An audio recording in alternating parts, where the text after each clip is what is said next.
Okay, good afternoon and hello everyone, and welcome to another podcast of Indigenous Roots and Hoots.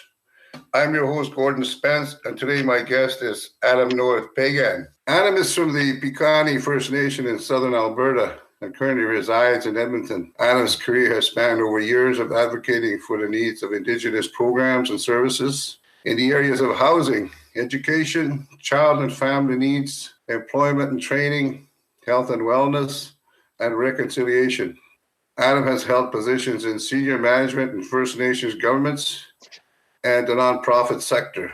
He has a wealth of experience in Indigenous governance, having served on numerous boards and committees in BC and Alberta. He's also served in public office, having been appointed by the BC Minister of Health as a governor to the largest health authorities in British Columbia and the South Fraser Health Region. Adam has served in the leadership roles in his community as an elected member of the Piikani First Nation Chief and Council.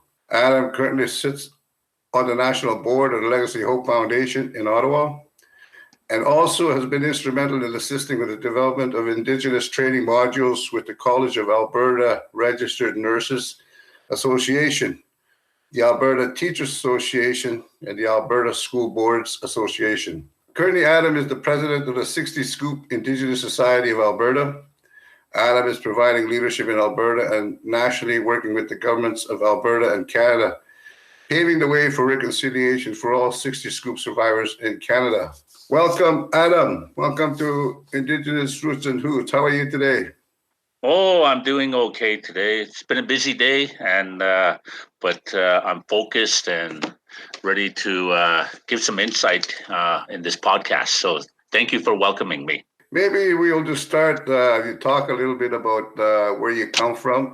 I guess you're from the Piikani First Nation. We had the privilege of visiting Piikani maybe almost a year ago on a different project that we were working on. Maybe you can just start by talking a bit about where you come from, your family background, and that sort of stuff. Okay, well, I am from the Piikani First Nation, and that's in southern Alberta. And my community is along Highway 3 in southern Alberta between Pincher Creek and Fort Macleod. So if you've ever been to the Hitsmaston Buffalo Jump, that's designated as a UNESCO Heritage Site. If you've ever been there, you've been on my community. And if you haven't been there, I encourage you to stop in and check it out, because you will be completely amazed. But anyways, that's where I'm from. The Piikani First Nation is part of the Blackfoot Confederacy, and we are made up of 4 tribes: Kainai, the Blood, Siksika, and Piikani, and then our friends down just in Browning, Montana, Blackfeet. And those are the 4 tribes that make up the Piikani First Nation. I didn't really grow up in my community because I'm a 60 Scoop survivor, and I was a part of that whole notion of government policy of going in and removing Indigenous children, forcibly removing Indigenous children from their communities, their families, and placing them in non-Indigenous foster homes and adoptions. So I was a part of that. So I actually grew up in numerous different non-Indigenous foster homes and children's shelters all over southern Alberta, right from the time I was an infant until I aged out. So predominantly that's where I grew up. And I came back to my community when I was about 17, just before I aged out. And I went back to my community, and I experienced culture shock like you could not imagine. And, because I saw a lot of things that I had never seen in my life, drinking, drug abuse. There was family violence. The housing conditions were quite deplorable. And as a way to be accepted and having to deal with all that trauma that I experienced, as part of the 60 Scoop, I started to drink quite heavily. And I drank for about heavily daily for about the 10, 15 years of my life. And I ended up on the streets in Vancouver on East Hastings. I was homeless, doing drugs and being a full-blown alcoholic. And I became a father, and my 2 oldest daughters were removed because of my drinking. And they were placed in non-Indigenous foster home in the province of BC. And just before they were they went permanent, child welfare told me that if I didn't do anything about my drinking, that my kids were going to be gone and I would never see them. And it was at that point where I really started to see a pattern that was happening, a vicious cycle, because what my two oldest daughters were going through, that's what I went through. So I decided to do something about it, and I went into a treatment center, Brown Lake in BC. That's just outside of Vernon, Armstrong. And I went to a treatment center, and ever since 1994, I've been walking a road of wellness. And since that time, I've done a lot of numerous things, to become the person that I am. And I actually lived in BC, in Vancouver, for 10 years. And it was when I was in BC, that's where I really started to develop my career. The first couple of things that I did in my career was I became an addictions counselor, and I was working at the Native Court Workers and Counseling the Native Court Workers Counseling Association of BC on Powell Street, which is about 2 blocks over from East Hastings. And I worked in the health profession for about a couple of years, and then I went out to Stalo Nation in Chilliwack, and I worked with the Stalo people, working in the addictions.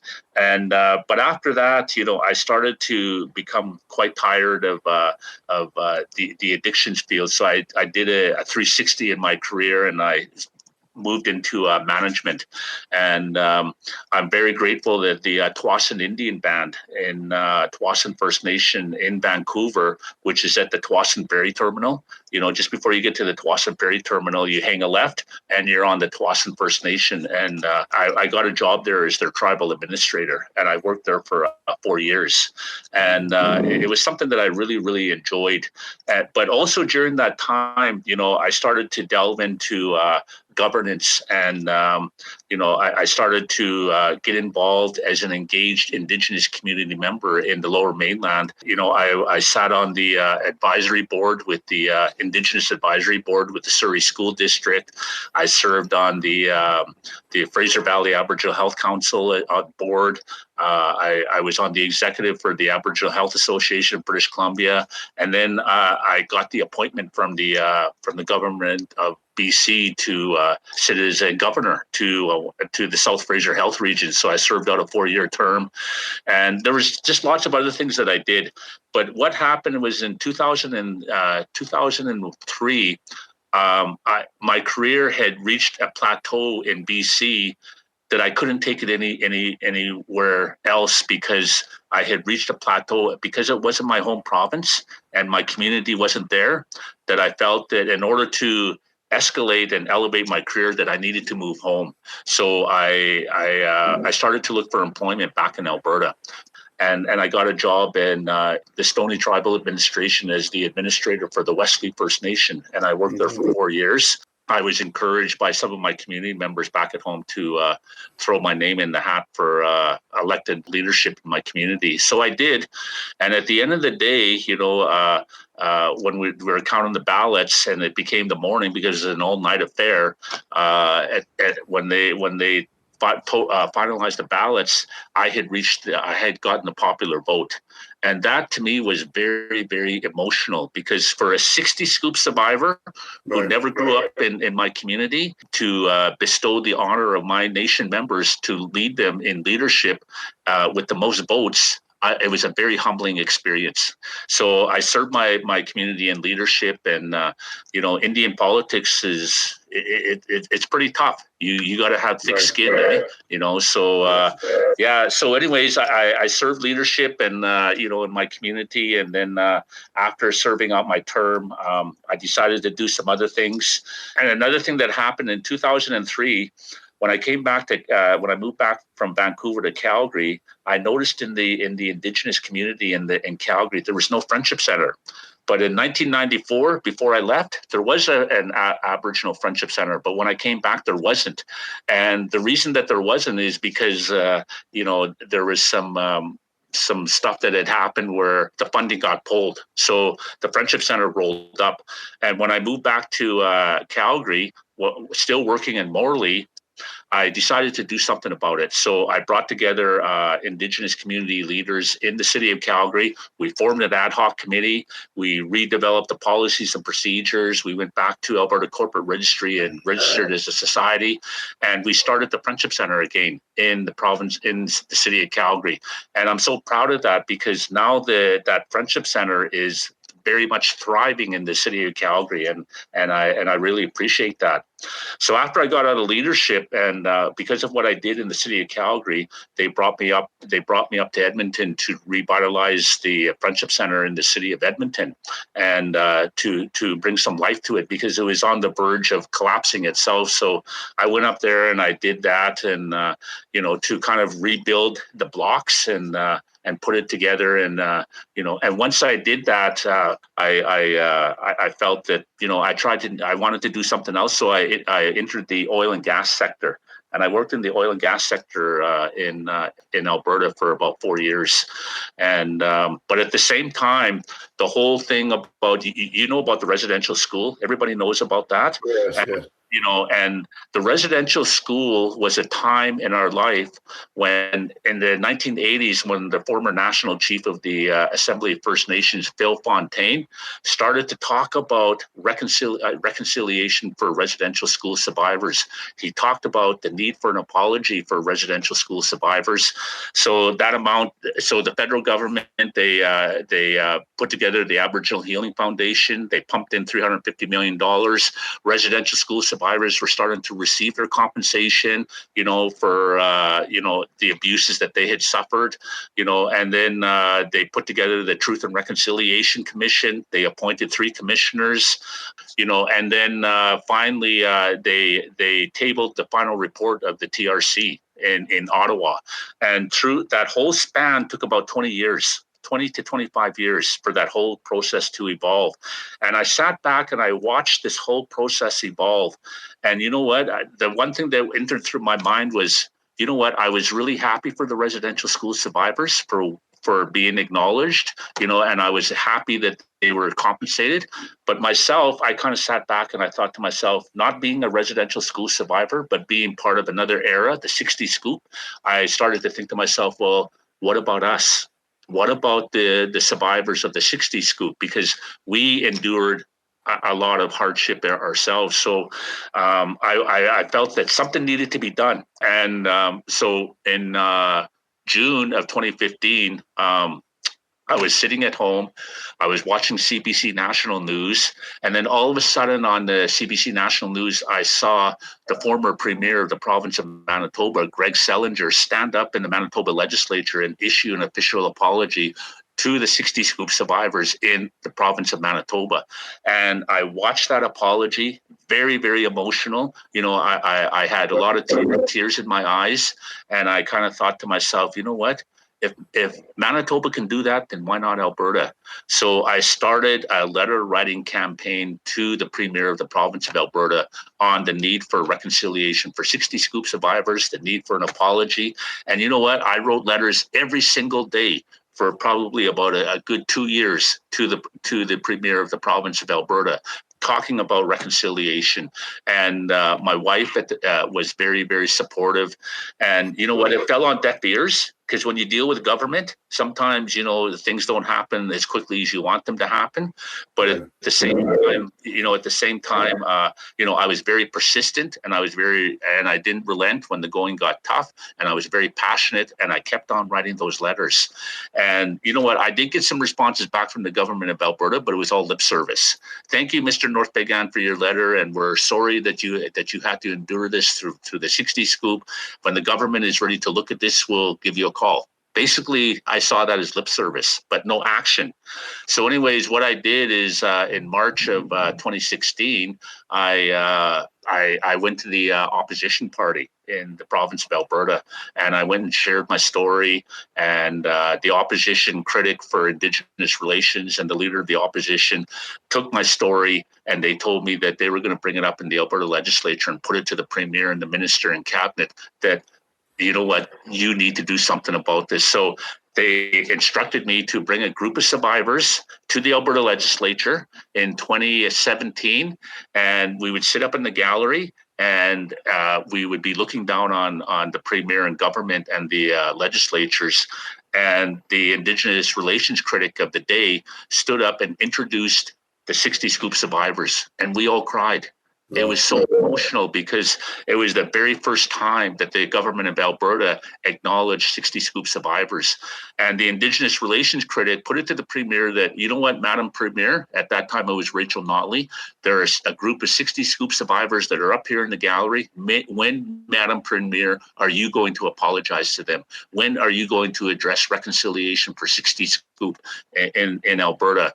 And the system only reacts when the system is feeling pressured. So the government felt the pressure of that day.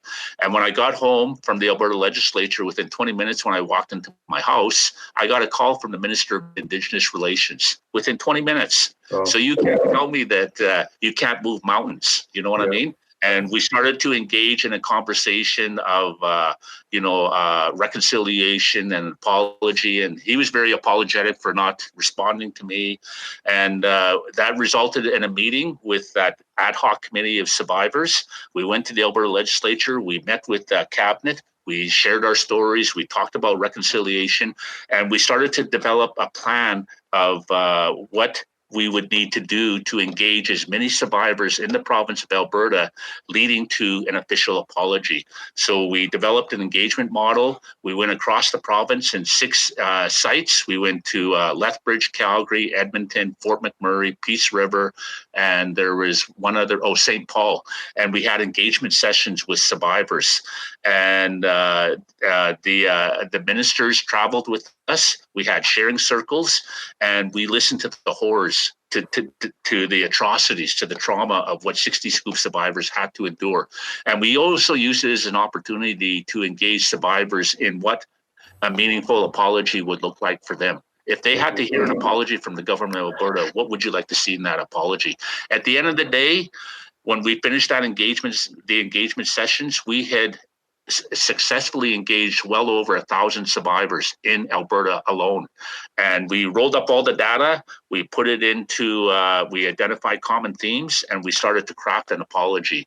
And that resulted in a very historic day in the province of Alberta, May 28, 2018, where the government of Alberta stood up and issued an official apology to the survivors of the 60 Scoop in Alberta.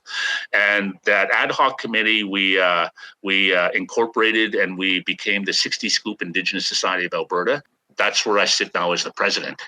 So that's kind of the whole thing in a nutshell. That's a big nutshell. Yeah.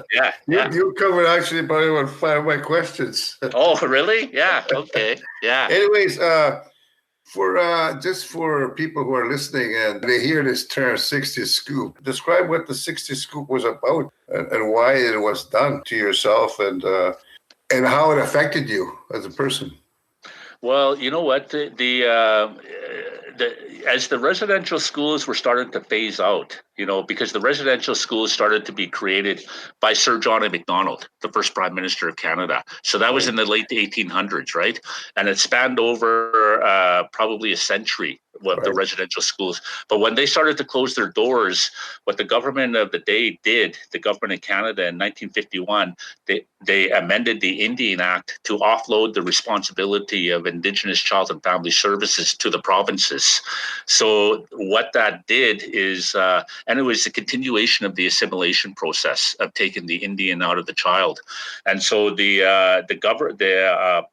provinces and the territories were charged with the responsibility of going out and forcibly removing as many Indigenous children in their area and placing them in non-Indigenous foster homes and children's shelters. So that's how that whole process began. So it was an extension of the residential school era, and it was just as oppressive, or maybe even more oppressive.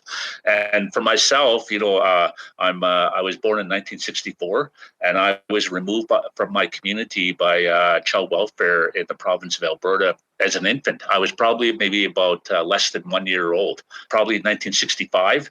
And I come from a very large family. My family, there's 10 siblings, 10 of us all together, and we were all removed. We were all removed by Alberta's child welfare, and we were all taken from our mother, and we were placed all in separate homes. We weren't put in the same home, so I grew up in numerous non-Indigenous foster homes and children's shelters right across southern Alberta, in Lethbridge, Raymond, and children's shelters. And you know what? Some of those homes were not good. You know, that there was a lot of mental abuse. There was physical abuse. We were used as farm labor, in farming communities as little kids with expectations to do chores on the within the farm that the birth kids didn't have to do. And there was a lot of sexual abuse, and I'm a survivor of sexual abuse as well, because in some of those homes it was really horrific, and so how it affected me is that whole notion of stability, having that nurturing, unconditional love from my mother. I never experienced that. Loss of culture was a big thing. There was a time in my life where I looked at the color of my skin and I was very ashamed. I was so ashamed of the color of my skin because I was brown, because I was told in my foster homes that I was dirty. And I remember in one foster home, as a little boy, I think I was probably about 5 or 6 years old, being thrown in a tub with soap and water and a brush, and told to clean my skin because I was dirty. So if you can just imagine, the trauma that goes with that, and it was just horrific, and it got worse when I came home, because like I said, I already talked about the culture shock, and and it led me down a road that I'm not very pleased with, but it's a journey that has made me become the person that I am today. It wasn't a good time, it was very troubling, and I had a hard time with it. With all the stuff that's happened to your life, and the work that you do now as a board member of the Legacy of Hope Foundation, we do work. We're trying to a lot of different work to educate the public, Canadians in general, about the past, with Aboriginal people. And there's this word that keeps popping up, and that we're making efforts to do reconciliation work with the Legacy of Hope Foundation, so that Canadians can better understand Aboriginal people and the history of Aboriginal people. When it comes to reconciliation, what are your thoughts about reconciliation, and what can be done, or what do you think we should do to try and make this country a better country for everyone? You know what? I've been a board member with the Legacy of Hope Foundation it's been 2 years now that I've been on the national board, and it's an experience that I'm very grateful for, because one of the things that attracted me to come to the Legacy of Hope Foundation and serve within the board was because what I saw the Legacy of Hope Foundation do was developing educational tools to take out to mainstream Canadians on Turtle Island, whether it be the residential school, the missing and murdered Indigenous women, the 60 Scoop, because the thing is that mainstream Canadians need to understand the true history of Canada, and we call it Turtle Island, because it's something that you can't ignore, and it's something that that you can't sweep under the carpet, and and when we can do that, as an opportunity, as to educate mainstream Canadians on the atrocities of these generations, our hope is that it will create more of an open mind with those Indigenous people. I mean, with mainstream Canadians, that they'll have a better understanding of the Indigenous people in Canada. And the Legacy of Hope Foundation plays a crucial role in that, because that's what their mandate is to develop tools that provide education to mainstream Canadians. And when mainstream Canadians can really grasp and have a better understanding of the true history of Canada, maybe they will think differently when they see one of our people that is still suffering or still on the streets in Toronto, Edmonton, Ottawa, Calgary, Vancouver, that are feeling destitute, that are homeless, that are suffering with addictions, that are panhandling on the streets. They won't look at them with those systemic racist comments and thoughts of a drunk Indian bum. You know what I mean? Because they're good people. They're very, very good people. And the thing is that, you know what? Chances are is those individuals are either residential school survivors, they're products of the residential school, they're survivors of the 60s scoop. The whole notion is to be able to have more compassion for those people and to try and influence those unhealthy attitudes that fuel racism towards the Indigenous people in Canada. Excellent. Very well said. I think you covered a lot of ground in a short time. Maybe that's kind of where your life's been, Adam. I'm very impressed with what you talk about your life and how you survived being a part of the 60s scoop and then going back to your community and working for your Piikani Nation on a chief and council. Were you a chief or were you a councillor? I was on council. A council, yeah, okay. Yeah, even that's, that's a lot of work. Being a councillor on the reserve is like 24/7, it's like constantly people calling you. I know I have relatives and I've had a couple of cousins who are chiefs, so I fully understand, the work involved in living on the reserve. Yeah, it's a 24/7 job. Exactly. Yeah. No holidays. You don't get no vacation time. Yeah. No. I understand that totally. You covered, like I said, you covered a lot of work. What are you right now? What's your full-time occupation right now? Are you working on the 60 scoop thing full-time or are you? Yeah, pretty well, because it's basically a full-time job. So if someone had to ask me, what is it that you do now today, Adam, full-time? And I would say, advocacy for our people.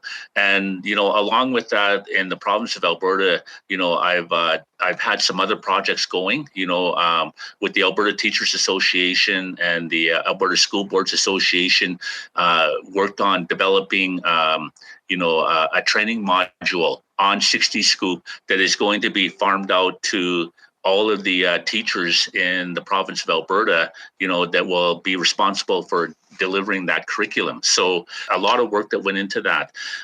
With the College of Alberta Nurses Association, I worked on developing a training module for all of the nurses in the province of Alberta. And we're talking about 45,000 nurses, in Alberta that are part of this training project. Because when our people go into acute care facilities, the hospitals, the doctors, the nurses, medical centers, who's the first person that we have contact with? It's the nurse. And so there was a need to develop some kind of training module for these practitioners that when we walk in the door, that they have a better understanding of who we are and maybe why we're there, and it's just not because, some kind of physical ailment, so I worked on developing that training module for the Alberta College Association. I'm kind of working, with the Department of Fisheries and Oceans, on developing, training modules. And then the work that I do with 60 Scoop is actually a full-time job. It keeps me very, very, very busy, eh? Were there 60 Scoop survivors in the NWT and in Nunavut as well? Oh, yeah. There was. The 60 Scoop was an atrocity that happened, with the Métis, the non-status, the Inuit, and the First Nations. So it was inclusive of all of the Indigenous groups. And we're talking about probably around the ballpark of about 100,000 that were affected right across Canada. Sadly to say, a lot of those survivors could not come to terms with what had happened to them, when they were placed. And we're talking about kids that were not only placed here in Canada, but in the United States and globally, in Great Britain, in Germany, in Australia, New Zealand, Switzerland, eh? And you know what? I can share a story. When I was working in the helping profession in the late 80s in the city of Calgary, we had one Indigenous person that came into our office who had just gotten off the plane from Germany, and he was Indigenous, and he was from a First Nation community in Alberta. And when he got off the airplane, he wanted to reconnect with his Indigenous community, and but when he stepped off that plane in the city of Calgary, he could not even speak a word of his own language, let alone English, because it was his very first time back in his home country. And he had a very, very troubling time in trying to reconnect because he could only speak fluent German. And it was so troubling that he ended up taking his own life on the streets in Calgary. So we still have a lot of survivors that are still displaced and still have not made it home to their to their country and their Indigenous communities. Recently, in 2017, after a lot of work, there was the government in Canada was subject to civil class action lawsuits because of the atrocities. And there was some lead plaintiffs out of the province of Ontario. They reached an agreement with the federal government on a national compensation package for 60 Scoop survivors. And what we're starting to see now as we speak is in Canada, 60 Scoop survivors are beginning to receive their federal compensation for what had happened to them, much like the residential school survivors. So we've come a long ways, but there's still a lot more that needs to be done. With the survivors, you talk about 60 Scoop survivors that were taken away to foreign countries. You mentioned they're still out there. Is there any? Have you made efforts to try and contact these people? And are there records of that exist that how you can contact these people? You know what? Each of the provinces and territories, with their child welfare departments within governments, they do have records, of each child that was forcibly removed. And in Ottawa, with the Federal Department of Indian Northern Affairs Canada, they do have records of those that were adopted, because those that were adopted, their Indian status ceased once they became adopted. Because what had happened is that when an Indigenous child came into care and they were put up for adoption, when they became adopted, they assumed the identity of that non-native home, and they assumed their last name. And in their live birth records, their birth parents' names were stripped from there, taken off, and the adopted parents' names were inserted in there on their live birth certificates. So that is, to me, is a loss of identity that that can never be repaired. So when these survivors come home with a birth certificate like that, they have a hard time trying to reestablish themselves within their Indigenous community. That's kind of like a form of genocide, right? It is, wiping out a person's identity, who he is, and where he originates from. What I'm not afraid to call it. I'm not afraid to call it for what it is, and just another quick thing I want to share with you. When the 60 Scoop was really prevalent in Canada, when it really snowballed in the 1960s, what had happened in the province of Saskatchewan is the Saskatchewan government had an influx of Indigenous children in their care, but they didn't have enough resources to be able to place these Indigenous children. So the government of the day in the 1960s and the Saskatchewan government, they pumped in resources to develop the AIM program. And it's not the American Indian movement, it's the Adopt Indian Métis program. And what they did is they took snapshots of these Indigenous children, and they call them, and we call it like child welfare mugshots. And they took pictures of them and they wrote a little description of this child, and they put it in catalogs, in a catalog, and they sent out those catalogs to predominantly well-to-do, non-Indigenous, well-to-do communities in Saskatchewan. So when you picked it up in the mail, at your mailbox, you could flip through it like a Sears catalog or Canadian Tire catalog, and oh, okay, well, I like that one. Nah, I don't like that one. So you know what? Is that not borderline human trafficking of Indigenous kids? And through that AIM program, there was a merit system that was developed in the province of Saskatchewan, where the Saskatchewan government recognized and gave merit to those Indigenous child welfare workers, non-Indigenous child welfare workers, with a merit of Salesman of the Year. for the removal of the most Indigenous children and the placements of most Indigenous children. And those non-Indigenous child welfare workers were awarded a merit, and it was called Salesman of the Year. And that was through the AIM program. And Saskatchewan was the only province that had that AIM program. So, it is cultural genocide. Call it for what it is. Such an incredible story. Mm-hmm. I want to thank you, Adam, for your time. I got a root and hoot. Okay, I was just going to get to that. Yeah. We have the last part of the roots and hoots is the hoots part, and it's Aboriginal people have so much humor, and I guess it's kind of a survival thing, a resiliency thing that we have built into us. Roots and Hoots, part of it is we're trying to inject some humor into our serious discussions. So Adam, do you have a hoot for us, or a joke, or a story? Yeah, I do actually, and you know what? It's actually a true story, but at the end of the day, it's actually very funny. Okay. But you know what? One of the projects that the 60 Scoop Indigenous Society of Alberta has been doing is, we've been supporting our survivors all across Alberta, probably for the last 4 or 5 years, in developing and delivering certain programs and services and advocating for them. But one of the projects that we're doing is because we're in COVID-19, right? A global pandemic. One of the projects that we're doing is we are able to access funding from the government of Canada for COVID-19 relief funding. And what it is that we are able to deliver 60 Scoop COVID-19 care packages to 60 Scoop survivors all across Alberta.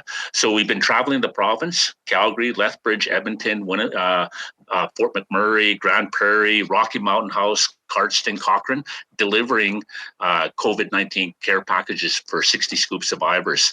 But in the process of getting all that ready, there's a lot of work that goes on behind the scenes. And some of the work that we need to do is we need to go out and actually purchase these items that go into the COVID-19 care packages. And we have to sort them out, and we have to package them up and get them ready for delivery so we can go on the road. And probably about a month ago, we were doing that in the city of Edmonton. And we set up a curbside because of COVID-19, where 60 Scoop survivors could come and drive through the parking lot, and we would give them their COVID-19 care package. They would sign for it. And what had happened in that particular time is one of my board members had a trolley, and he had it loaded with supplies, care packages that we were taking down to the parking lot, and our office is on the 3rd floor of the Métis Settlements General Council building. So we were all going up and down the elevator, making sure that we had enough supplies, down at the parking lot, And I had my son there. My son was helping out, and he's 25 years old, and he's handicapped. He's Down syndrome. And I also had my granddaughter there, and she's 5-6 years old. And what had happened is that we're going up and down the elevator, and there's 2 elevators. And one of my board members went into the elevator with my granddaughter, who's 6 years old, and my Down syndrome son. And you know what? And they had a trolley. They had a trolley of supplies, and they got stuck in the elevator.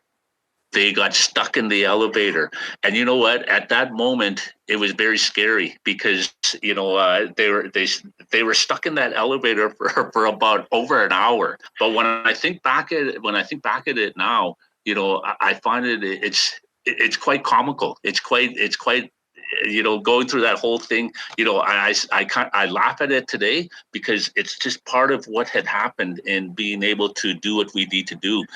Having one of my board members, my handicapped son with Down syndrome, and my 6-year-old granddaughter stuck in an elevator with nowhere to go. And if you've ever been stuck in an elevator, it's scary. It's scary.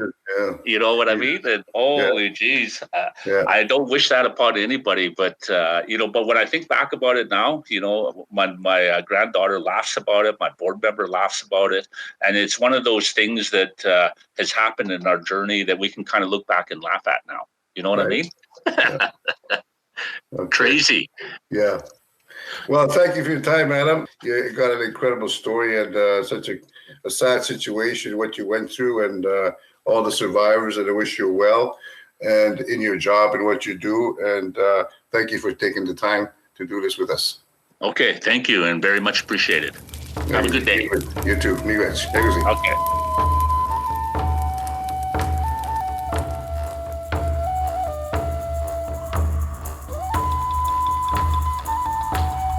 Roots and Hoots is produced by the Legacy of Hope Foundation. For more podcasts like this, please visit our website at legacyofhope.ca.